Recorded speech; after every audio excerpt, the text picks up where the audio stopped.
Hola a todos, todas y todes. Ya estamos en el tercer capítulo de Decimos Cosas y hay muchos temas para charlar. Hola, ¿cómo están? Tenemos muchos temas, tenemos inflación, a ver si hay un acuerdo de precios o un congelamiento, dijo Massa. Hay un problema con las importaciones que puede impactar en precios, hay que ver qué dólares se les van a permitir usar, qué dólares no.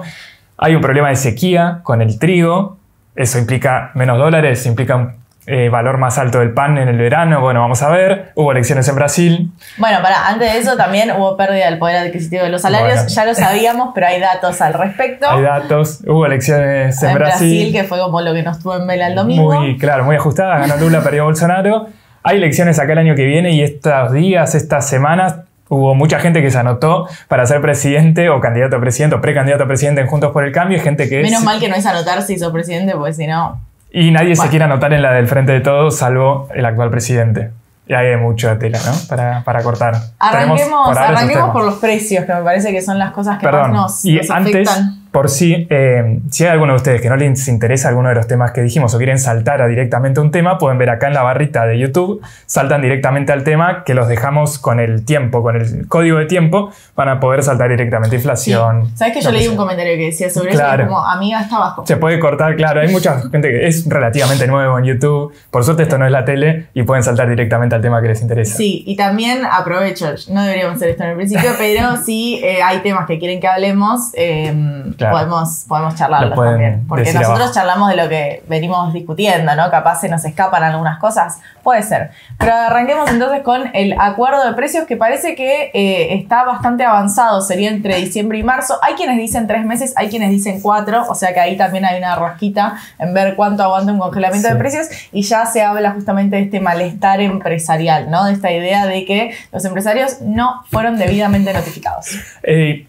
El problema es que en un principio creo que Tombolini había dicho que era un congelamiento, un acuerdo entre 90 y 120 días. O sea, ya desde el principio no estaba claro, menos claro ahora. La definición más en concreto de que habría un congelamiento, un acuerdo de precios, la dio Massa el lunes en una entrevista en la que tuvo con el Destape, y él dijo que iba a abarcar solamente estos consumos a estos bienes de los consumos que tienen que ver con alimentos e higiene, básicamente, y limpieza. Es decir, a consumos básicos, tiene un nombre específico que ahora no me sale, pero que tiene que ver con las grandes marcas y estos consumos particulares, y que serían unos 1.200, 1.500 También productos. Habría acuerdo igual con textiles, ¿no? Pero es un acuerdo aparte, claro, que al parecer ya se avanzó en ese sentido y que creo que avanzó, que la semana pasada ya estaba en ejecución y había un 85% de acatamiento, pero también, bueno, ahí depende de qué prendas entran, qué no, qué marcas entran, qué no, y a qué productos Recordemos alcanza. que textiles tiene incrementos en la inflación, o sea, el aumento de precios de los textiles viene siendo mucho más alta que el aumento de precios general, y tampoco se termina de entender bien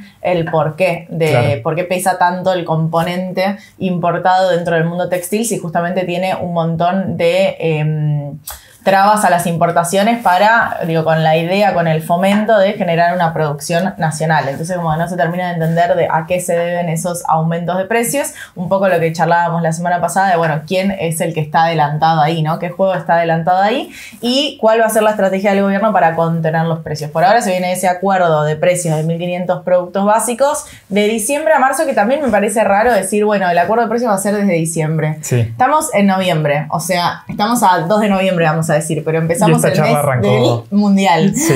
Empezamos el mes mundial y todavía falta más para el acuerdo de precios que para el mundial. Es cierto, claro. Es cierto, no había hecho esa cuenta. Y esta charla arrancó... Es un buen título ese. Sí. Róbenmelo, lo permito. No lo puedo usar para esto. No lo roben. Podemos... De hecho, esta discusión adentro del gabinete del equipo económico arrancó a mediados de octubre, ya hace 2 semanas que arrancó, y que hubo ahí un cambio en la letra chica, si se quiere, que todavía no está la letra chica, pero ya hubo cambios en donde nosotros, creo que la semana pasada, estábamos hablando de lo que iba a ser el lanzamiento de este programa, que iba a tener el nombre de Precios Justos, en donde el precio iba a estar impreso en las etiquetas, en el packaging, se le dice, no en el paquete. Ahora, más a lo que dijo el lunes es que no, que Evidentemente los empresarios se quejaron, dijeron que eso no era posible, se aceptaron esas quejas y lo que van a hacer, parecería ser, que va a ser un control con una aplicación de celular, que sería la aplicación Mi Argentina de los precios, a partir de escanear el código de barras del producto y denunciar si el precio está más alto que el precio de referencia, y de esa forma se podría mantener más o menos un monitoreo sobre sí, es un control precios. Ciudadano Claro. de los precios, volver un poco a esa perspectiva, Sí. que demuestra esto, ¿no? La negociación fallida en querer establecer, si vos vas a tener que mantener un precio por 3, 4 meses, se supone que lo podrías poder imprimir en el paquete. Esto de pasar a la aplicación, yo pensaba, bueno, ¿quién va a hacer eso? Y ponele que lo denunciás. Bueno, lo denunciás, pero en el momento no lo podés consumir tampoco, digo. La idea era un poco generar esta idea de palo y zanahoria, y se supone que si vos lo denunciás, le va a ir una multa, y esa multa va a ser más alta de las multas que se venían trabajando. Y sobre todo con esto de los controles de precios, importa mucho que es muy difícil auditar. Claro. ¿Quién audita los controles de precios? Bueno, ahora van a ser los y las ciudadanas quienes auditen ese control de precios con la aplicación. O sea, tenés que tener internet, tenés que tener ganas. Claro, y ganas. Complicado. Y el punto es que, o sea, debería ser más fácil de auditar en teoría, porque abarcaría a las empresas estas más grandes, que son muy pocas, y que por eso le tendría que facilitar al gobierno llegar a un acuerdo con ellas, porque además son las que tienen márgenes de ganancias más grandes y que tienen oligopolios o monopolios de algunos sectores de este consumo masivo. Ahora, el tema es hasta qué punto el gobierno, si se quiere, retrocede frente a los pedidos de las empresas, ¿no? Por ejemplo, lo que... Yo no diría igual retrocede, porque es como Eso. va por otro lado, no sé si retrocede. Digo que retroceden, por ejemplo, su ambición inicial, que era poner el precio en la etiqueta. Sí. Ahora, ¿qué dijeron en un principio las empresas, en teoría, ¿no?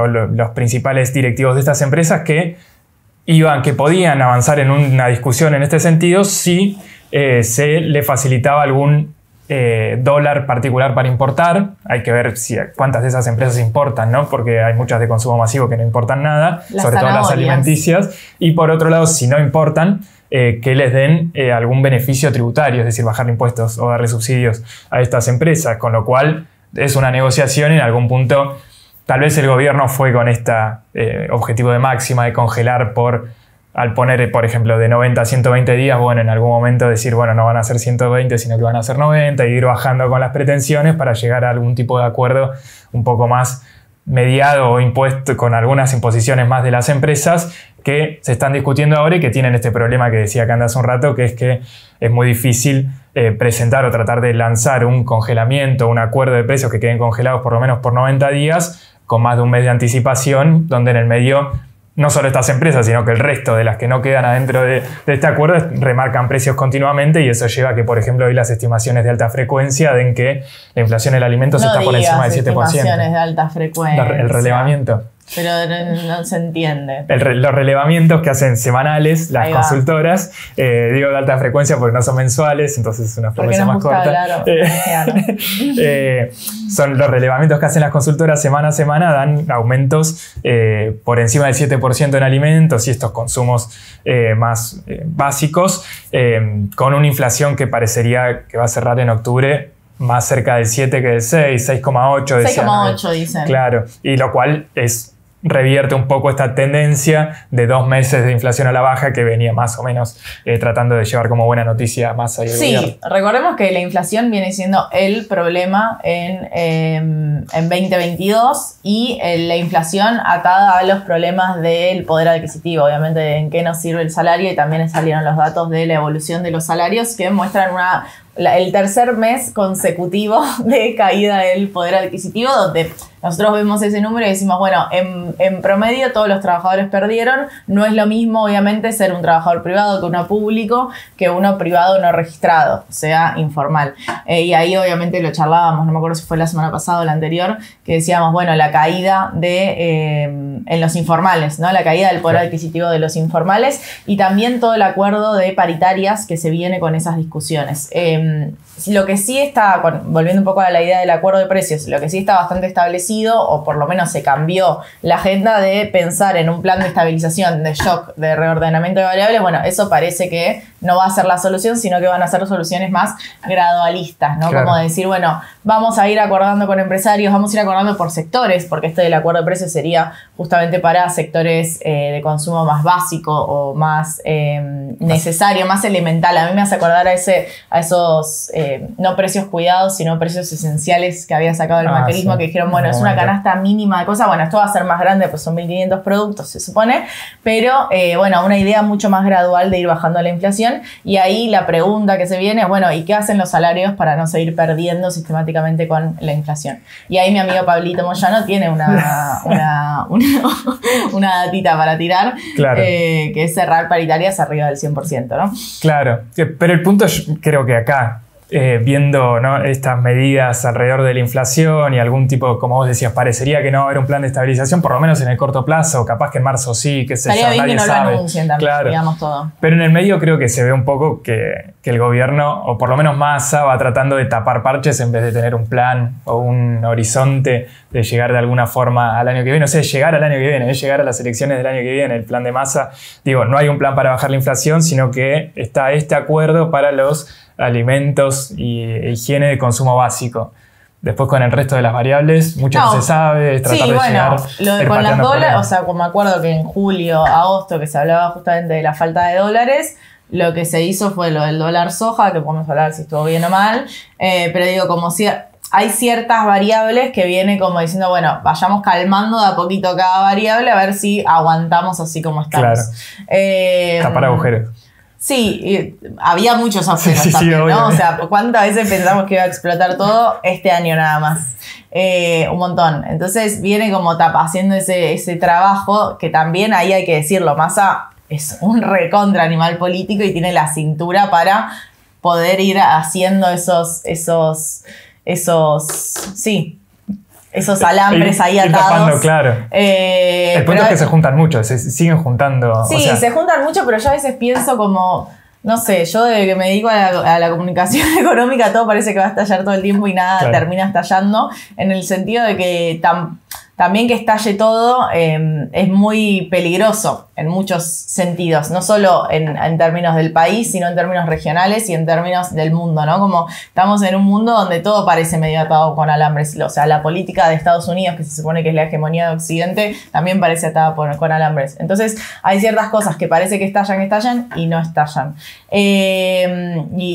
Y que tal vez generar un plan de estabilización, que era la preocupación que charlábamos hace un mes, generar ese plan de estabilización era mucho más de shock y tenía muchas más posibilidades de generar un estallido en ese cambio de precios o en esa pérdida más fuerte del poder adquisitivo con la devaluación. Que igual hay que decir que la devaluación en octubre, o sea, no hicieron un salto devaluatorio, pero le clavaron una devaluación diaria al tipo de cambio tremenda. Claro, o sea, ya estamos 160 en el dólar oficial. Está en 6 y algo, 7%. Está muy parecido a la inflación, tratando de recomponer un poco las reservas y de desalentar importaciones al mismo tiempo, ¿no? El problema es siempre en estos momentos de que parece que explota todo o no, lo que se mira para saber cuán cerca uno está del abismo, la economía Argentina está del abismo, es mirar las reservas del Banco Central, ¿no? Entonces, como vos decías, se tomó la medida del dólar soja para tratar de recomponerlas. Ahora es hasta cuándo te aguantan las reservas, ¿no? A ver si pasan el verano. Y ahí se suman otros problemas también, que son las importaciones que están frenadas, no frenadas como fueron frenadas en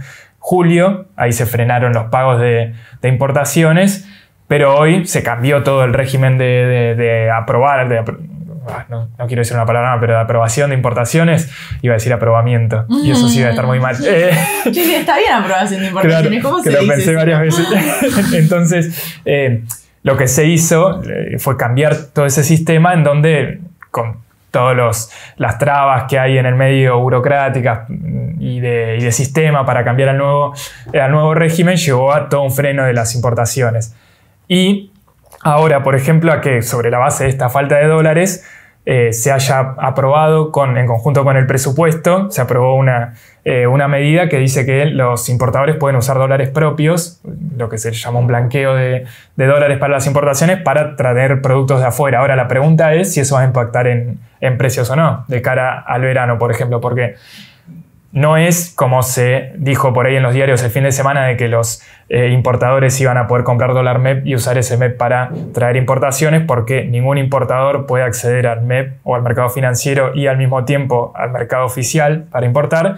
Puede elegir entre uno de los dos, si usa uno está bloqueado del otro, sino que traer dólares no declarados. Ahora, y esa es la idea también, o sea, traer dólares al país, que pueden estar en el país, claro, pero que no están declarados. No están declarados, que usen los propios dólares, billete. El problema es a qué valor, a cómo valorizan los importadores esos dólares. O sea, ellos dicen, bueno, este dólar que traje y meto el valor de ese dólar en el costo de nuestros productos como importadores, por ejemplo, importan insumos y a qué precio del dólar se traslada eso a precios finales de los productos. Entonces no es lo mismo acceder al dólar oficial a 160 que a un dólar a 300. A eso voy, ¿no? No sé si se entiende por ahí, es un poco técnico, pero tiene que ver con qué hacen. ¿Cuál es el dólar de referencia para los precios? Que es la discusión en Argentina hace 10 años. Sí, pero que fue cambiando igual. Fue cambiando, pero para mí fue una discusión en la experiencia saldada con pero que este año para mí cambió. No sé, o sea, para mí durante el macrismo, ni bien asume Macri, lo que dice es, bueno, los precios ya están atados al dólar blue, había una brecha muy grande entre el dólar oficial y el dólar blue, genera una super devaluación para justamente unificar el tipo de cambio, levantar los controles cambiarios y genera un salto inflacionario. Veníamos de registro del 25%, pasamos al 37%, había terminado ese año. Sí. Entonces, digo, mentira. Es un poco en el sentido común esta idea de, bueno, sube el dólar, te suben los precios, baja el dólar, mantienen los precios, sube el dólar de nuevo al mismo nivel que estaba antes, te vuelven a subir los precios. Digo, hay niveles inflacionarios donde hay una suba que también es por las dudas, o sea, es precautoria, digamos, preventiva, precautoria, estamos inventando palabras, es preventiva de lo que puede llegar a suceder. Entonces siempre va a haber como presiones para aumentar los precios, y ahí, si bien eso es un acuerdo que hay que ver cómo se generan las multas, el control ciudadano, digo, como que tiene mucho vericueto político, y por eso Massa, ¿no? Como que está muy inflado en que, parece algo que esto va a estar buenísimo, después vamos a ver. No, en controlar de alguna manera esos precios. O sea, hay un punto donde vos no vas a resolver la inflación con controles de precios, pero sí o sí necesitas controles de precios para que no se dispare. Sí, para tratar de frenar un poco la inercia, ¿no? Porque si no, es una bola de nieve. Sí. El punto, yo creo que con las importaciones, que es un debate abierto y que se estima, incluso hay consultoras que tratan de estimarlo, aunque es muy difícil, es a qué dólar se evalúan los precios internos, sobre todo los que tienen componentes importados. Entonces, al haber frenado las importaciones en julio, que fue una de las últimas medidas que tomó Guzmán antes de irse, sobre la base de este vacío de reservas del Banco Central en el medio de una corrida, eso llevó a que haya muchos importadores o ensambladores locales o la industria local de algunos productos que dependen de insumos importados que durante esos meses remarcaron, o por lo menos durante agosto, remarcaron sus precios a un valor más alto del dólar, teniendo en cuenta de que había incertidumbre sobre a qué costo de reposición se iban a tener de vuelta los insumos. Es decir, si iban a tener o no los dólares para comprar de vuelta los insumos para volver a reactivar la producción en el caso de que este freno a las importaciones se postergue en el tiempo o haya un salto evaluatorio. Entonces, sobre la base de la incertidumbre del freno de pagos afuera, es que se fueron trasladando algunos precios y eso se reflejó en los números del INDEC, ¿no? La inflación del 7 durante los meses siguientes a este freno a las importaciones. Lo que no estoy diciendo que los precios estén valuados al dólar financiero, ni mucho menos. Eso creo que no es así, pero sí que creo que de alguna forma esto que durante el kirchnerismo, la última parte del mandato, pero que duró durante todos los mandatos del kirchnerismo, donde la referencia de precios era el dólar oficial, creo que eso de alguna forma está en discusión.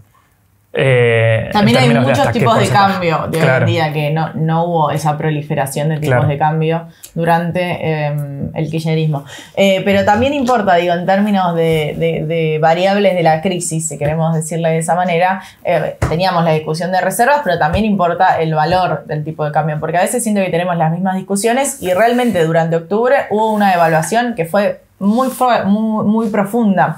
Y las devaluaciones digo, tienen por un lado esta idea de calmar las brechas con los mercados paralelos, o sea, achicar esas tensiones entre los mercados paralelos y el dólar oficial, como reducir ese sendero, pero también tienen presiones inflacionarias, ¿no? Claro. Porque hay segmentos donde se manejan con dólar oficial porque acceden al dólar oficial. Sí, sí. Entonces, ¿qué presiones inflacionarias genera eso? ¿Y cómo puedo reducir gradualmente la inflación? Porque no viene siendo ese el sendero. Si la inflación de octubre va a ser efectivamente 6,8 o arriba del 6,2, bueno, es volver a este sendero del 6-7% mensual, que anualizado es la inflación del 100%.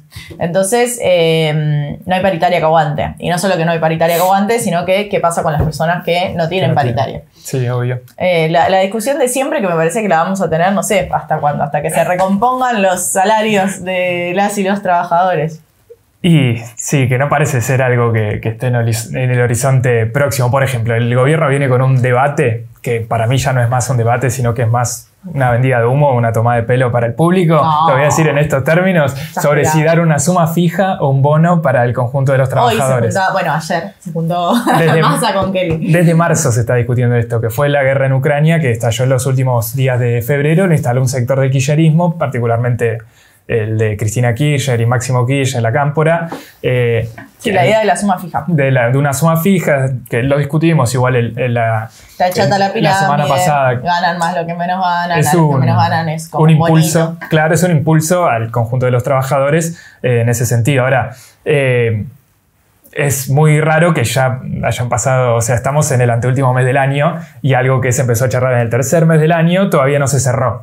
Entonces, si todavía no se cerró es porque nadie quiere cerrarlo, me parece. No, o porque se está tratando de llegar en algún mes, de dar un bono, por ejemplo, de fin de año de diciembre y tratar de calmar todo por ahí. Sí, pero también es una discusión si alcanzaba la suma fija, porque si es una suma fija de 20.000 pesos, está bien, para la persona que cobra 40.000 pesos es un montón, pero para todo el resto, no tanto. Entonces, digo, en un contexto de inflación del 100% también te genera esos problemas entre los propios trabajadores de decir, bueno, por ahí prefiero un Pablito Moyano que me negocia una paritaria del 107% que me den un aumento de suma fija de 20 lucas. Claro, pero el punto es... O sea, no es que hay un acuerdo en que está buenísima la suma fija y bueno, entonces no se hizo porque no hubo voluntad política. No hay un acuerdo en que sea la mejor herramienta. De hecho, yo tiendo a pensar que son mejores las paritarias porque son aumentos para todo el conjunto de los trabajadores. Pero para mí el problema es que una cosa no quita la otra.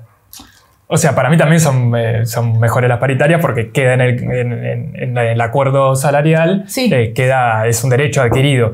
Sí. La suma fija igual lo que tiene es que se sostiene en el tiempo. El problema es que por ahí la suma fija de Guzmán, por ejemplo, no sé si te acordás, en los principios cuando estalló la pandemia en 2020... Yo me acuerdo de la suma fija de Néstor.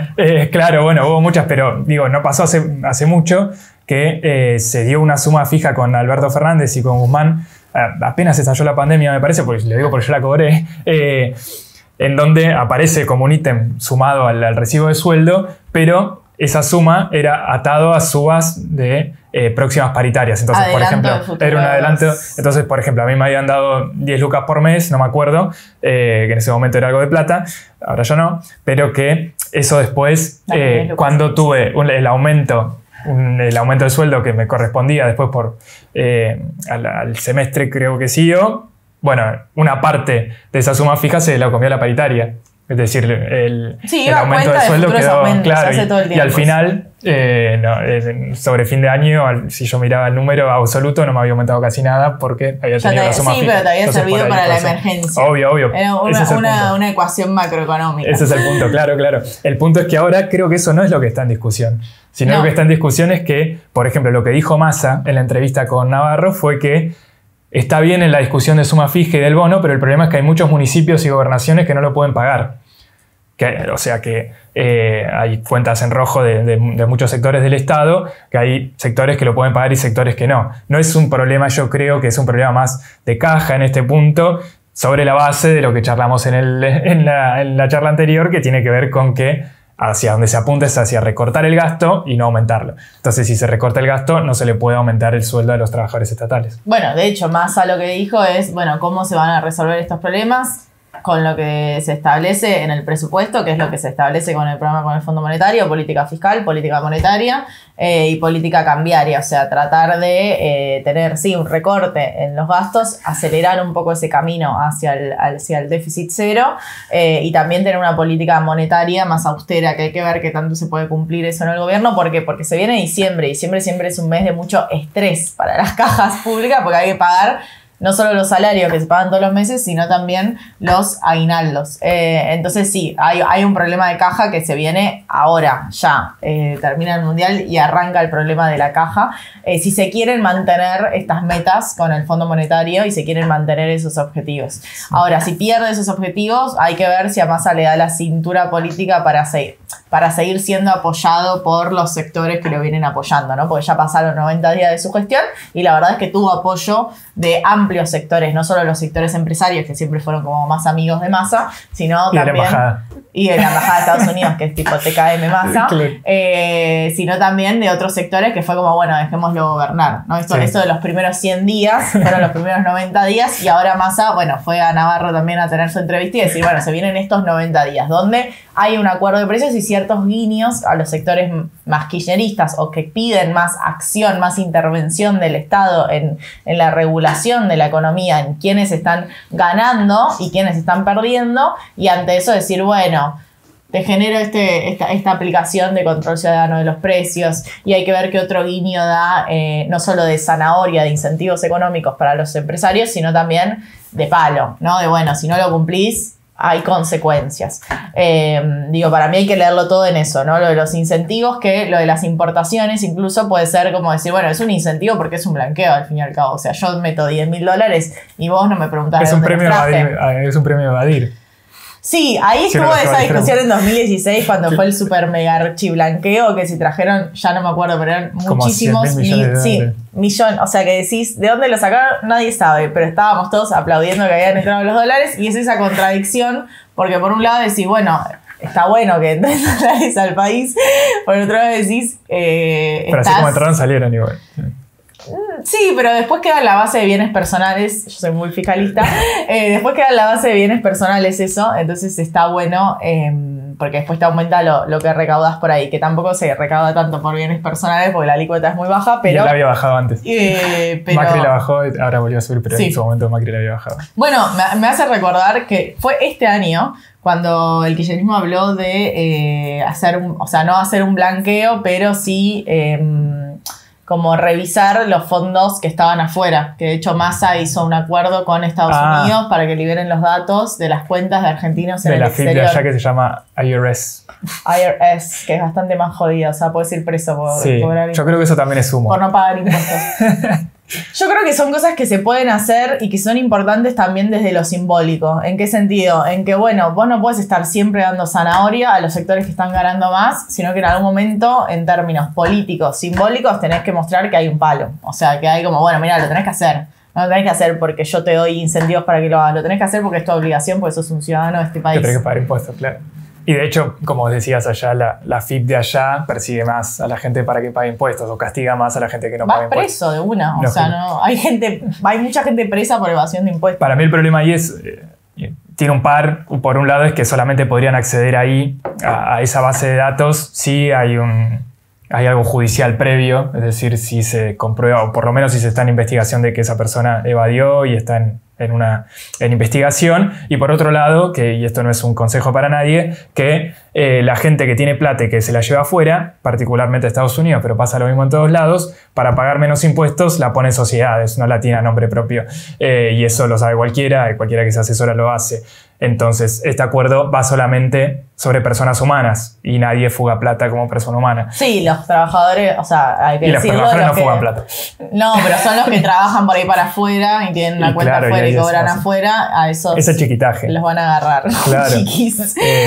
En cambio, la gente que tiene mucha guita tiene una sociedad que está en Delaware. Generalmente en un paraíso fiscal. Claro, y a las sociedades no las pueden alcanzar porque, de hecho, Estados Unidos tiene sus propios paraísos fiscales para que nadie les pueda tocar la plata. Sí, que eso está en discusión en el mundo también porque los niveles de evasión fiscal también no solo ya son un problema de los países en vías de desarrollo o el tercer mundo, iba a decir, me puse en el siglo XX, sino también en Estados Unidos, ¿no? Entonces cuando empieza a ser un problema en los países más poderosos, es decir, bueno, ahí van a empezar a generar normas para ver cómo hacen para captar esos fondos. Porque Estados Unidos también tiene mucho déficit. Pero entonces, sistemático. Claro, por eso ellos también están discutiendo cómo cerrar la diferencia. Bueno, y los problemas que genera para el mundo, ¿no? Porque es medio la vuelta de no quiero decir los 80 porque eso es la década de las crisis de deuda, pero sí de esta idea de, bueno, fortalecimiento del dólar. ¿Qué va a hacer Estados Unidos en este contexto, en este mundo? Muy complejo. De pronto está subiendo las tasas. Y eso le puede afectar a Lula, por ejemplo, ¿no? Claro, vamos a Lula, vamos a Brasil. No por nada me puse una camisa roja del PT. No, una elección muy complicada. Yo pensé que iba a ganar por más, Lula, te digo la verdad. No por mucho más, pero un 54. Un 54 yo no tenía ningún tipo de pronóstico, la verdad que no podía pensar que podía pasar cualquier cosa. Expectativas de... O sea, prefería que gane Lula, obvio. ¿Pero tenías expectativas de que gane Lula? O sea, yo cuando empecé a ver el minuto a minuto fue como, no puedo ver el minuto a minuto. O sea, necesito que gane Lula. No puedo creer en un mundo que gana Bolsonaro, no lo puedo creer. Por el sistema de carga de votos yo lo había leído un poco antes, se había escuchado y se había sabido, o los que no lo sabían lo empezamos a saber con la elección general, de que por una cuestión demográfica cargaban más tarde los datos que de los distritos que en general le dan bien a Lula, que eso pasó en las generales, por eso Bolsonaro aparecía muy fuerte al principio en las generales y ahora también pasó lo mismo.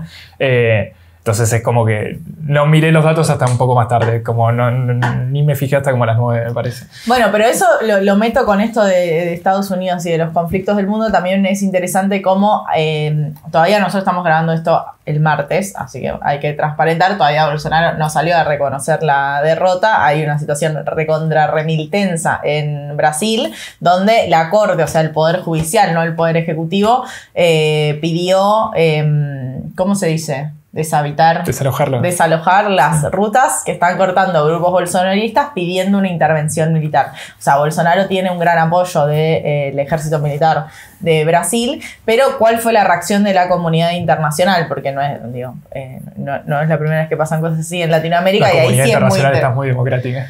La comunidad internacional, que son obviamente los países del norte y Australia. La reacción ¿cuál fue? Bueno, Biden fue el primero en sacar un comunicado diciendo, bueno, sí, el apoyo a Lula, no sé qué, como toda la Unión, diciendo, mirá, Bolsonaro, no estamos con vos en esta, te tenés que correr. Y Bolsonaro a mí me hizo acordar a Macri bueno, se enojó y se fue a su casa. Se enojó, se fue a su casa. Macri le echó la culpa a la gente, hay que ver si Bolsonaro le echa la culpa a la gente. Vale. ¿Qué había dicho Macri? Ay, no me acuerdo. Dijo, ustedes votaron la vuelta al populismo y el mercado los castigó. Estaba re enojado. Sí, los castigó por haber votado mal. Sí, bueno. Fue una conferencia muy, muy fea. Pero, y Alberto Fernández se subió a un avión inmediatamente para ir a saludar a Lula. Pero yo creo que también, o sea, para charlar un ratito más, es llamativo esto de que, como vos decías, hubo un operativo cerrojo de Occidente para blindar la elección de Lula, en donde se sumó hasta Macri. Sí. Macri fue uno de los primeros que tuiteó Larreta, Bullrich no. Y ahí está la disputa por a ver quién quiere ser el Bolsonaro o la Bolsonaro brasileña. Aunque haya perdido Bolsonaro, tuvo una cantidad de Argentina, ¿no? Dije Bolsonaro brasileña, sí. Bolsonaro es el Bolsonaro. El Bolsonaro argentino. Bolsonaro perdió, pero por un margen muy estrecho. Tiene toda una fortaleza política importante y en donde, bueno, Bullrich no dijo nada y hay todo un sector, bueno, Milei tampoco. Los halcones. Ahí, claro, eso se traslada, creo yo, a lo que va a ser la elección del año que viene o a los distintos posicionamientos. Pero... No, y a la hora también hay una jugada de embarrar la cancha, porque tiene que salir no solo el cerrojo, de Occidente, sino también internamente el Poder Judicial a decir, bueno, hay que deshabitar, o sea, hay que desactivar este intento de que no reconocer la victoria de Lula, y de hecho lo que se sabía hasta ahora era que Bolsonaro se iba a juntar con ese tribunal supremo y que iba a decir una declaración donde iba a aceptar esa derrota. Pero a mí me hace acordar un poco a, la displicencia que tuvo Trump cuando fue la toma del Capitolio en Estados Unidos, porque estamos en este mundo donde hay una toma del Capitolio en Estados Unidos, y bueno, no es que pidió a la gente que vaya a tomar el Capitolio, pero dejó hacer. Bueno, es un poco la actitud de Bolsonaro de hoy en día, ¿no? Como, bueno, no está diciendo a la gente, no reconozco la victoria, vayan a ocupar la calle, pero se queda callado en su casa y deja que pase todo. Y ahora se está sabiendo que hubo operadores de Trump que fogonearon esto, ¿no? Lo del en Capitolio. redes, hacia adentro, claro, sí. Yendo a eso, Elon Trump, iba a decir. Me van a borrar de Twitter. Elon Musk echó a la mina que le dieron de baja la cuenta de Trump porque le dieron la baja cuando sucedió todo eso, ¿no? Como decir, bueno, este tipo hay que desactivarlo de alguna manera. Porque supuestamente le iban a dar de alta a Trump el lunes en Twitter y Trump dijo, no, yo no vuelvo a Twitter, me quedo con mi red social Truth, la verdad, que la compró, la armó él supuestamente, con toda una serie de redes sociales de la alt-right, en donde él se quedó en su propio Twitter paralelo. Ahí hay que ver, ¿no?, hacia dónde avanza. Está también Kanye West, hay toda una cantidad de personalidades, por decir de alguna forma. No hay persona más cancelada en este momento que Kanye West. Sí, que también fueron baneadas de la plataforma, sobre todo Kanye West hace muy poco, y que hay que ver si las aceptan o no. A Kanye West por ahora no, porque además fue antisemita directamente. Pero sí, es interesante esto en términos de los conflictos que está teniendo Occidente en un mundo donde hay una guerra en Ucrania que refleja una tensión cada vez más presente entre Occidente o entre, potencias de Occidente y, no quiero decir Oriente porque Rusia no es Oriente.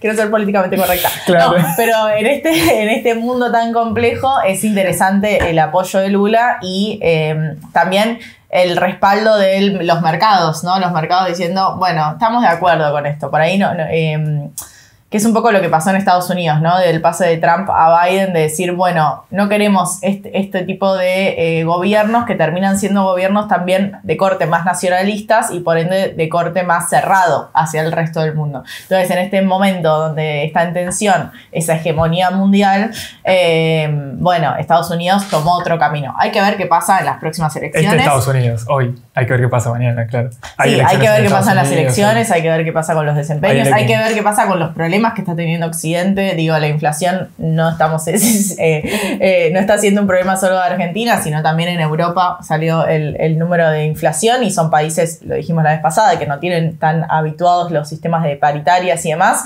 Entonces, digo, uno ve el estado de bienestar europeo de los 70, donde te garantizaban vivienda, alimento, salud y educación, y ves ahora, la gente no puede ni pagar la luz. Bueno, evidentemente hay una decadencia también en lo que pueden ofrecer esos sistemas, y ahí es donde se meten este ascenso de los grupos más radicalizados por derecha, ¿no? De decir, bueno, esto es culpa justamente de estos gobiernos que prometen cosas que no pueden terminar de cumplir. Y, yo me cuesta entender cuál es la propuesta porque es medio un sálvese quien pueda. O sea, la propuesta es, bueno, que se salven los más fuertes y sufran los más débiles. Y ahí entran las definiciones de quiénes son los más fuertes y quiénes son los más débiles. Pero bueno, en el caso de Brasil, en la región, siendo Brasil la principal potencia de la región, es importante lo que suceda con ellos directamente con Argentina. Directamente porque es nuestro principal socio comercial, porque si bien teníamos una buena relación con Bolsonaro por Scioli, que eran medio amiguetes, sí, nadie sabe por qué. O por ahí, depende de la versión, ¿no? Por ahí hay quienes dicen que Scioli fue como la última contención para que Bolsonaro no rompa con Argentina, por ejemplo. Como que Scioli se hizo amigo para que Bolsonaro no rompa con Argentina, para tratar de sostener algún tipo de relación que quedaba, sobre todo en las tensiones alrededor del Mercosur que hubo sobre todo hace unos años, antes de la pandemia fue, me parece, creo. ¿Te acordás que se discutió en 2019, me parece? Mucho, fuerte, y después se siguió discutiendo, que tenía que ver con que tanto Bolsonaro como Lacalle Pou, el presidente de Uruguay, querían o quieren, incluso avanzaron en hacer tratados de libre comercio con países externos al Mercosur, algo que por estatuto no se puede, porque los tratados de libre comercio implican bajar aranceles. El Mercosur tiene aranceles en común, es decir, impuestos que se les pagan a las importaciones, es decir, a las compras de afuera. Hay un arancel común del Mercosur, ellos lo quisieron bajar, reducir ese arancel para que compitan con los productos internos. No pudieron porque Argentina estaba en contra en su momento, depende, ¿no? Hay los cambios de presidencia en el medio.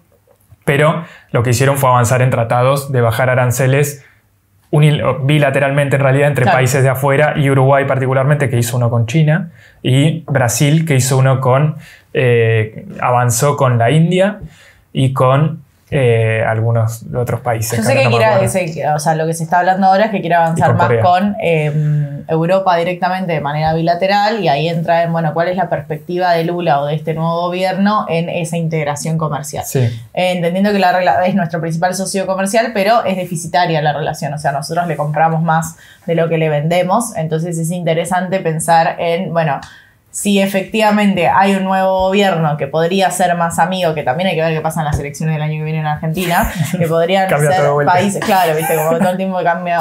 Hay que ver qué peso va a tener el Mercosur y qué peso va a tener la idea de integración comercial, porque de hecho en el momento donde estaba Lula, estaba Néstor, estaba Evo, Correa, se hablaba del UNASUR, ¿no? De una integración que sea mucho más amplia, que sea mucho más primordial, no solo en términos económicos de aranceles y demás, sino también en términos políticos. Y eso es interesante porque no solo porque Argentina está en deuda con el Fondo Monetario, sino que por la pandemia y demás, hay muchos países de la región que tienen niveles de endeudamiento mucho más altos que antes de la pandemia. Entonces pensar cómo regionalmente...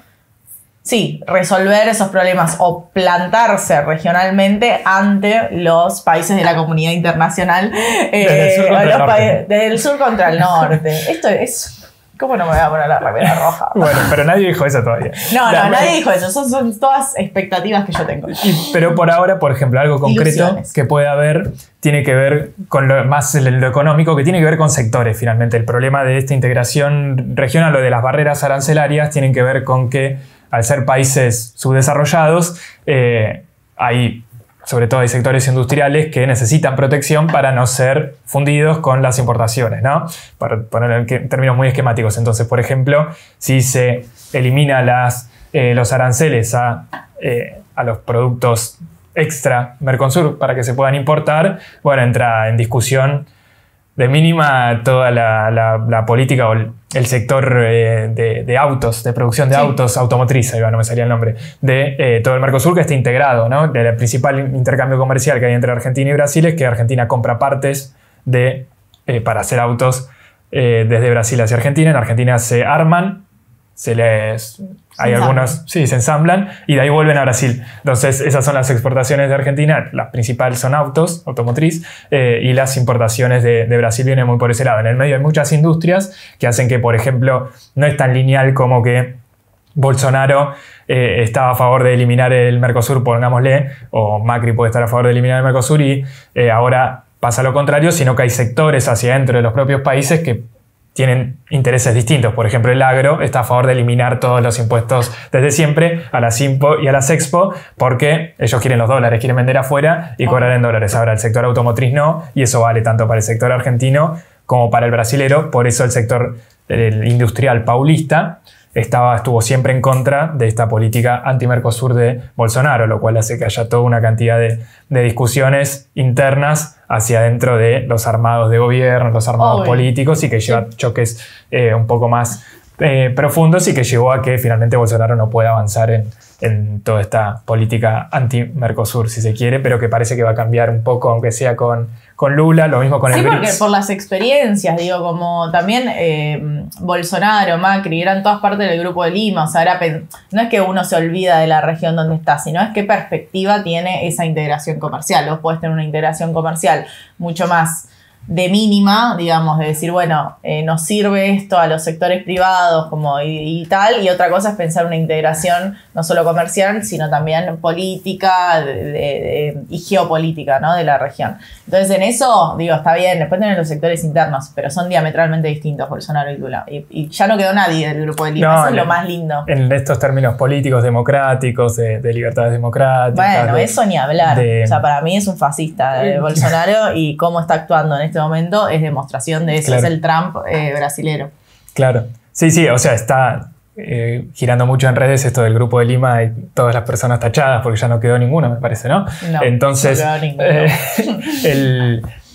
Creo que ahí hay estos cambios que puede haber en la relación con Argentina, tienen que ver con el Mercosur, con el posible ingreso de Argentina al BRICS, que es medio una letra muerta para mí. Otra opción. BRICS, Brasil, Rusia, India, China Y Sudáfrica. Sudáfrica. Sería el grupo de países emergentes que salió, creo que después de la crisis del 2008, como los que motorizaron el crecimiento mundial después de la depresión.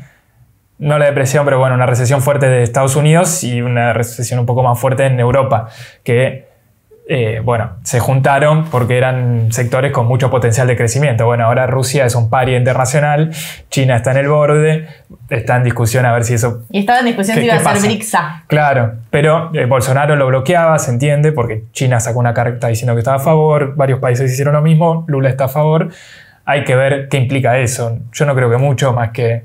tener más reuniones internacionales para Cafiero. No, pero sí es importante en términos históricos. Argentina siempre fue muy multilateral. O sea, siempre fue de tener relaciones abiertas con todos los países. Nunca se metió en ninguna guerra. Como que siempre en esta idea de, bueno, vos Argentina andá y vendela a todos. Y para mí eso es muy valorable. También sobre todo... el sendero histórico de dónde nos hemos posicionado como país. Y bueno, yo hablo con todos. Sí, y en este marco, sobre todo en este marco, ¿no?, de disputas comerciales y que ahora se trasladaron a la guerra entre Ucrania y Rusia, pero en donde Estados Unidos abiertamente es anti-ruso, por ejemplo, y eventualmente anti-chino. Y está cerrado el mercado, o sea, está recontra Rusia, baneado en Rusia. Sí, pero el punto es como comercialmente Argentina, Brasil también se podrían insertar tratando de sacar lo mejor de ambos mundos, por decirlo de alguna forma muy idealizada, en donde Argentina parece estar cada vez más cercano a Estados Unidos, sobre todo con la llegada de Massa y con el sector del albertismo. Con el kirchnerismo está por verse, pero donde había sobre todo sobre la base del acuerdo con el FMI, hay una dependencia muy grande de Estados Unidos que, bueno, si se avanzan en esta integración un poquito más profunda con todo este sector más oriental, por ahí se puede sacar algún provecho en términos comerciales, industriales, lo que sea. Y no ser tan unilateral, porque además te sirve para negociar, ¿no? Negociar con uno, negociar con el otro, estás sobre la base de todas estas limitaciones. Y después hay un punto que por ahí se puede discutir en otro momento, que capaz que va a ser agenda en otro momento, que tiene que ver con esto de hacer un banco central. Eso siempre se dice igual, cada tanto se dice, de hecho, si va a haber una moneda, se le pusieron nombres a esa moneda, como... El sur. Sí, no, y ahí hay una cuestión ahí, no me quiero poner muy técnica, pero es muy estructuralmente, no solo estructuralmente desequilibrada, tanto Argentina como Brasil, sino diferentes. Entonces querer unificar las monedas es muy complicado, o sea, para mí es mucho más factible y tiene más potencia una idea no solo de integración comercial, sino política de cara a los organismos multilaterales, organismos internacionales y tal, que querer unificar la moneda, ¿no? Que además tenemos toda la experiencia de la Unión Europea, que tiene su Alemania, digamos, como su potencia industrial, y los problemas que eso generó y las diferencias que eso generó entre los propios países, ¿no? Donde Argentina sería el débil de esa relación. Que la moneda común tiende a favorecer al país más desarrollado, al que tiene mayor fortaleza macroeconómica, y la experiencia del UE va en ese sentido, y acá... No, bueno, pero es interesante lo que va a pasar. Primero, cómo se va a resolver esto, o sea, cómo... Si va a haber una toma del Capitolio. En Brasil no, me río, pero no. Y después, ¿qué efectos va a tener en términos de la región, ¿no? Porque Brasil es el país que más pesa, es la potencia de la región.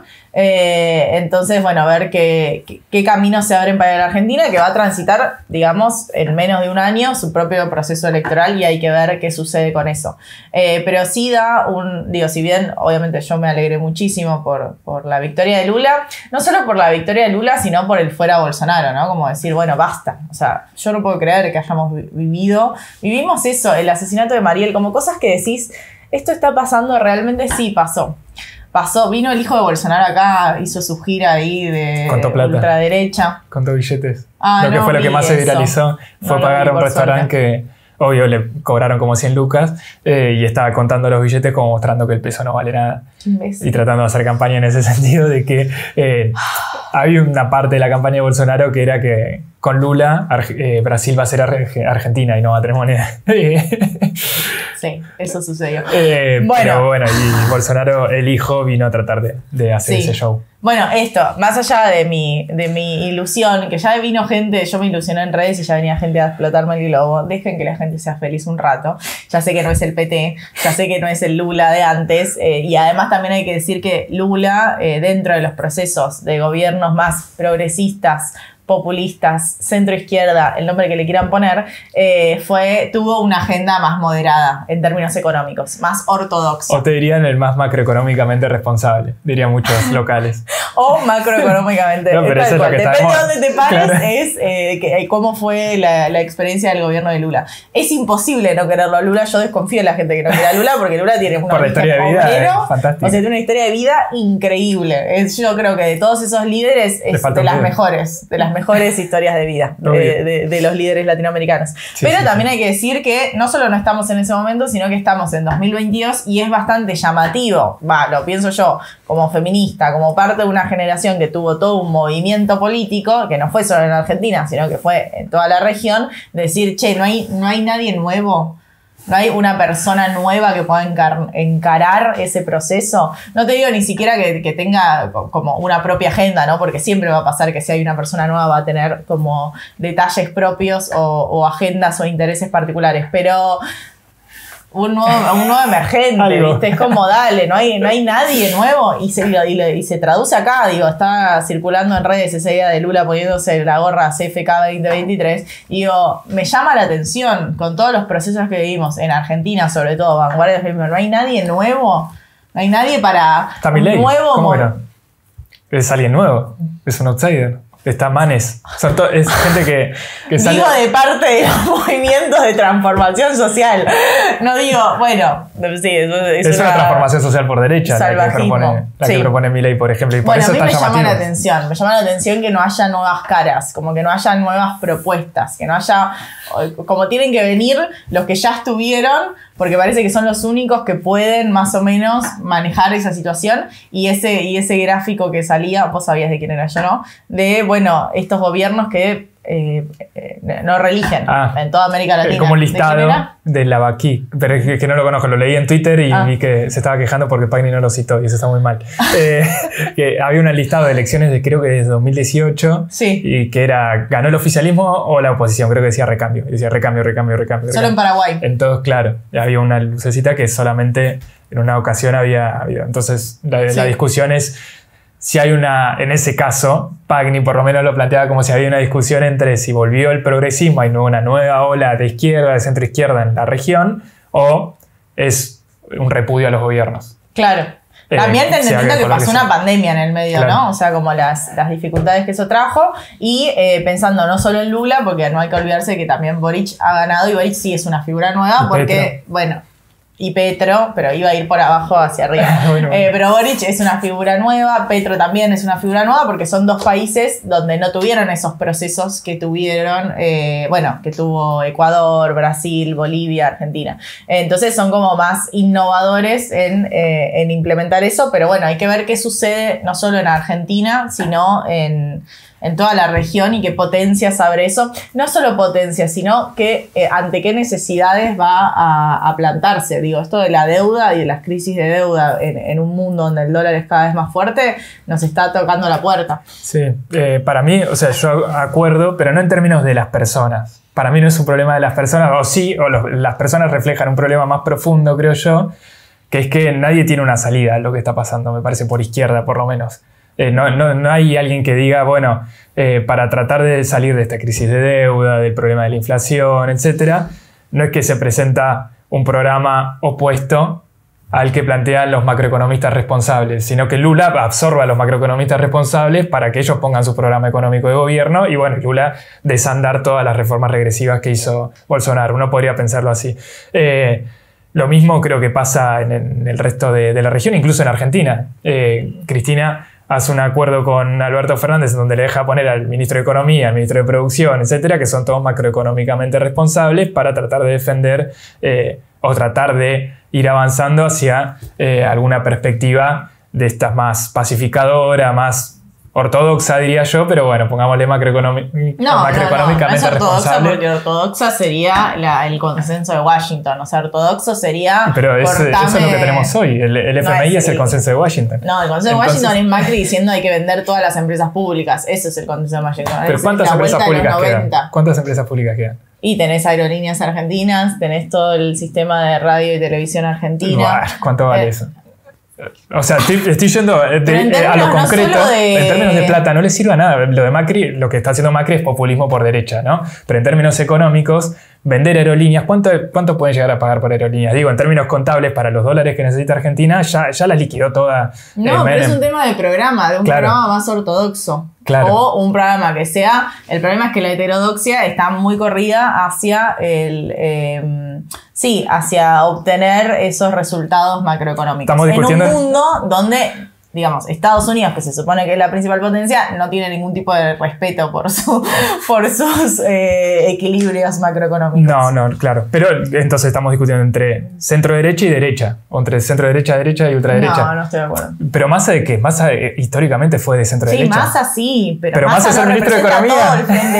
Massa es el ministro de Economía, es el presidente. Está bien, pero Petro vas a decir que es centro-derecha. No, pero Boric no, es centro-derecha. Lula no es centro-derecha. No, pero digo que su planteo económico, o sea, estoy hablando de Massa como ministro de Economía, estoy hablando que no digo que en términos democráticos, no, por eso nos ponemos contentos porque gana Lula, o yo por lo menos. Sí, porque se va a Bolsonaro. Entonces, también. Claro, por eso, pero digo que en términos económicos no hay un planteo que vaya más allá de tratar de emular o emular al Lula del 2003, por eso, que es como el horizonte de toda la región incluso. No es avanzar hacia algo superador del Lula del 2003, sino que, bueno, retrocedimos hasta acá, tratemos de no retroceder tanto. Bueno, yo creo, o sea, adhiero a lo que decís, pero sí creo que la región enfrenta un contexto internacional mucho más adverso, donde hay muchas variables que están puestas en juego y que no va a haber manera en que la región pueda salir de esos conflictos, como puede ser una crisis de deuda, si no hay una salida superadora de eso. Y que los gobiernos, como el de Boric, como el de Lula, como el de Petro y como el de un CFK 2023, puede ser más permeable a conseguir soluciones superadoras. ¿Se entiende lo que quise decir? Pues lo dije de manera muy complicada. Pero en este momento creo que es así. Pero eso me asumió Lula. Esperá, dejate tener un poco de ilusión, loco. No, pero es que no quiero decir que sea ni bueno ni malo, sino que estoy tratando de responder a que por qué no hay otra persona que no sea Lula. Okay. Digo, porque no hay alguien que presente un programa distinto, no hay esto, no sé qué nombre ponerlo, un programa superador, un programa más audaz, un programa... Y Boric y Petro no... Boric, la verdad es que la gente está... O sea, los movimientos, yo he hablado con compañeras de allá, están bastante decepcionadas. También es cierto que ganó el rechazo, entonces eso como que limitó el poder que tiene Boric dentro del gobierno. No manejo tanto el tema de Petro, pero hay mucha ilusión con el gobierno de Petro. No, claro, o sea, yo lo que digo es que incluso previo en la campaña electoral, no es que hay una campaña electoral, o sea, el de Petro puede ser el disruptivo, porque lo que él dice es que hay que terminar hay que avanzar a fondo con la transición energética, y eso implica para Colombia un problema muy importante porque Colombia es petróleo, ¿no? Entonces eso es macroeconómicamente disruptivo. Entonces, si se avanza en ese sentido, puede ser una disrupción muy importante. Tuvo hace poco un discurso en la ONU, creo que fue, que habló en este sentido. Y hay también que ver las si eso logra... con Venezuela también, que venía como muy antagónicas y ahora está abriendo ya algunos puentes y relaciones comerciales. Es interesante eso. Sí, por eso. Pero en términos económicos creo yo que, por ejemplo, en el caso de Boric, en el caso de Lula, en el caso de Alberto Fernández, Massa, etcétera, todos avanzan en este sentido, incluso Castillo en Perú, todos avanzan en este sentido de hay que ser macroeconómicamente responsables, no hay que salir de esta caja de herramientas porque, bueno, el contexto está complicado para andar haciendo cosas muy rebuscadas, ¿no? Más para ponerlo en esos términos. Entonces, no hay una discusión sobre cómo superar lo que se vivió hasta ahora, sino en este caso, o en esta oleada, si se quiere, como en el caso de Lula, es tratar de por lo menos volver a lo que fue el gobierno de Lula, que fue exitoso en sus términos, porque, por ejemplo, sacó cuántos millones de gente de la pobreza, se recuperó el poder adquisitivo. El problema es que el contexto internacional no es el mismo. No estamos en un periodo de baja de tasa de interés, como pasó en ese momento, sino de suba de tasa de interés, lo cual fortalece al dólar y perjudica a las economías. Y a eso digo, son otras necesidades de la región. Y que también va a haber otras soluciones. Y el mensaje de optimismo es que las crisis sacan soluciones superadoras. ¿Qué es esa crisis horrible? Y yo creo que esto de cuidar la macroeconomía nos va a llevar a una crisis muy fuerte. Bueno, hay que ver qué sucede. Lo bueno es que todo esto va a quedar grabado. Hubo temas que quedaron por fuera, que obviamente tienen que ver con 2023, así que va a haber tiempo para discutirlas. Hay mucho tiempo.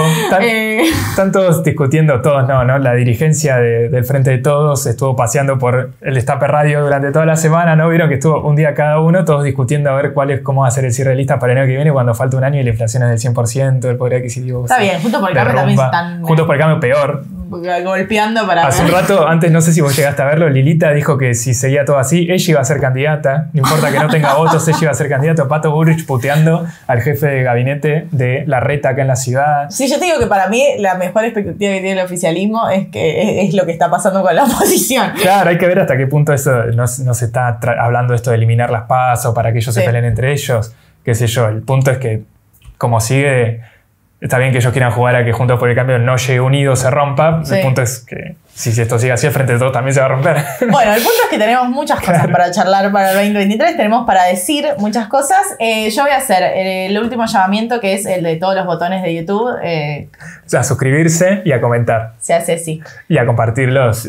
Sí, a mí me interesa, estoy muy pesada con las suscripciones, porque tengo un tema con los 4 dígitos y me molesta un poco que sea de 3. Claro. Pero bueno, eso, y que sacamos un día antes, esta semana, solo esta semana, después va a recibir siempre los jueves. Pero bueno, medidas extraordinarias. No, se enterarán en mis redes. No tiene nada que ver conmigo eso. No, tenemos vidas separadas. Bueno, nada más, ¿no? ¿Nos quedó algo? Sí, un montón de cosas, pero vamos a verla. Ya vamos una hora, ya está. Nos vemos la semana que viene. Chao.